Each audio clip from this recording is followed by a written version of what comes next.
Hello and welcome to the 25th lesson of this Excel course. I am Sumit Bansal and in this video we will learn about protection in Excel. Let's get started by learning about the worksheet protection. Before I talk more about the worksheet and workbook protection, I must mention that Excel's inbuilt security or these protection features are not very strong. If you want to really secure your workbook, then these might not be the right tools, because a lot of tools and a lot of add-ins are available using which you can break the password or you can unlock the protection that you apply using the inbuilt features. But nevertheless, it is important to know these features if you are sharing your workbook or your worksheets and you want your users to not edit things, not maybe because of hiding data from them, but maybe just for the sake that they do not change the structure or they do not mess up with the data. It is a good idea to protect it. So it's a reminder that this cell should not be edited. Now, you can access protection worksheet protection options by going to the review tab, and here you have the changes group, and here you have protect worksheet and protect workbook. Now if I click on protect sheet option, you can see that it opens this dialog box where it says protect worksheet and contents of logged cells. And this concept of logged cells in Excel is very important if you are protecting your sheet.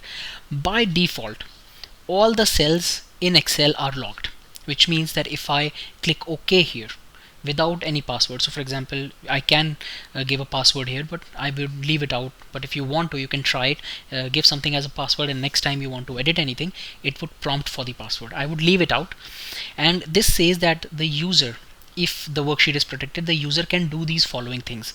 And I have only these two options checked, which are checked by default, which is select logged cells and select unlogged cells, which means that you can only select these cells. You cannot do anything more than that. Now if I click OK, you can see that now it says unprotect sheet because the sheet is now protected. If I want to do anything here, if I double click here, then you can see that this gives me a prompt. The cell or chart you're trying to change is on a protected sheet. To make changes, click unprotect sheet in the review tab. You might need a password. So this is the prompt that it gives me. If I have to unprotect this sheet, I would go and unprotect it.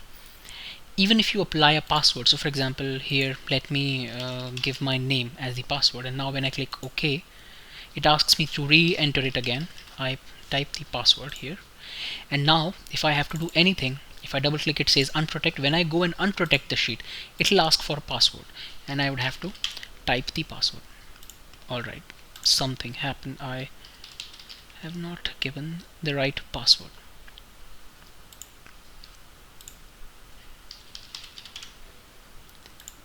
Alright, something just messed up my sheet. So let me close this, or let me open a new workbook, and I'll show you here in the review tab. I would go protect this sheet with the password with my name, and I'll make sure this time I type my name correctly. And now when I have to unprotect the sheet, I would simply type my name and click OK, and this is unprotected. Now what if you want to selectively protect some of the cells? So for example here I have something called as caps. I have name, and I have date of birth, and I have say place. Maybe these three are the fields that I intend to take as input from the user, and I have something going on, maybe it's a model or maybe whatever it is. I do not want to protect these three sheets. I want that the user should be able to input the entry here, but all the rest of the sheets should be protected. So in this case, I would have to select these three cells, right click on it and go to format cells. And now if I go to protection, the last tab, you would see that it says logged. Now as I mentioned, by default Excel would only protect those cells which are logged. If I uncheck this and I click OK, now these three cells are not logged. Now if I go to review and select protect sheet and I protect it, I would not be able to change any cells except these three cells. So for example, if I double click on name, it gives me this prompt that I cannot change or edit it. But if I double click here, I would be able to change this. I would be able to enter my name here, enter my date of birth, and enter my place of birth. So this is how you can selectively protect or unprotect cells, so that you can give the entry the user the flexibility to enter names or anything here. Maybe you have a model and you want the input from the user, and protect remaining cells. Now for example, let me unprotect this sheet, and for example say I have these values here, 10, 20 and 30, and here I have the sum of these. Now sum of these numbers, which is 60. Now what if I want to protect this sheet and I also do not want the user to see the formula here? So for example, as of now, if I go and protect this sheet, the user can still see these values in the formula bar. If I click on this, the user would be able to see the formula. But what if I want to hide this formula? So to do that, right click on, first unprotect the sheet, right click here, go to format cells, and here click on hidden, and you can unlock this if you want to, or you can keep it locked, your wish.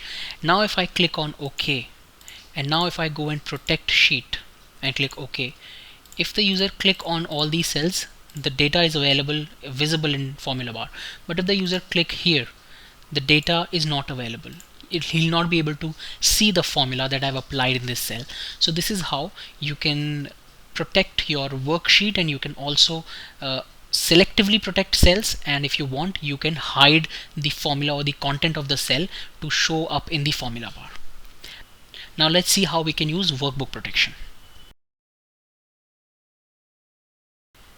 Now as we protected the sheet, we can also protect the workbook, and by protecting a workbook we will not be able to change the structure. So we would not be able to delete this sheet or add new sheets to it. If you go and hover your mouse over protect workbook here, you would see it says keep others from making structural changes to your workbook, such as moving, deleting or adding sheets.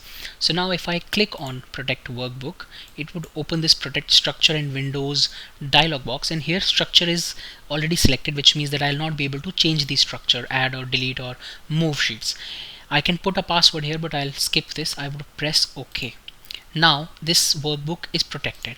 Now if I go to this sheet and I right click on it, you can see that I do not see these options to delete or rename or move or copy, because this sheet has now been protected. This entire workbook has now been protected. If I go to this plus sign and I click on it, nothing would happen because the workbook has been protected. You are free to make any changes in this worksheet, but you'll not be able to move this worksheet or change this. If you close and you open it again, and if you want to again change this, you would need a password if you have put in there, or you would simply have to go and click on this protect workbook. And now since I've clicked on it, you can see all these options become available. Another way you can protect your workbook is by going to the file tab, and here within info you have the protect workbook option. If you click on it, you would see it says encrypt with password, and if you put a password to it, when the next time you will open your workbook, it would need a password. You can also protect the current sheet, or you can protect the workbook structure similarly by clicking on it, and it will again open the same dialog box that we saw. So this is how you can protect a workbook. Again, as I mentioned, Excel's security feature is not very strong. If you protect something, maybe your work, by using a password, there are many ways in which that password can be cracked and your work would then be unprotected. So be sure that you know exactly what you're doing, and what you're not sharing any confidential data by using Excel's inbuilt protection, because this is not very strong. So that's it in this video. This was a short video because of the topic that we have chosen. I hope you found this video useful. Thank you and have a nice day.